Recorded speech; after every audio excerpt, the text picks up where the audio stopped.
తెగ కలవరం అసలిది కదా ఒక సంబరం ఒక వరసలా కదిలిన క్షణం ఇక తెలియదే ఒంటరితనం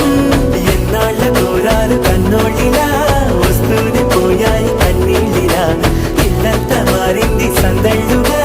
మీరంతా ఉండాలి వందేళ్ళిలా మనవారే వెనకుంటే మరణాన్నే మరిచేలే మనసంతా వెలుగేన ఇక చీకటెళ్ళింది తెల్లారి నీ నవ్వుతోనే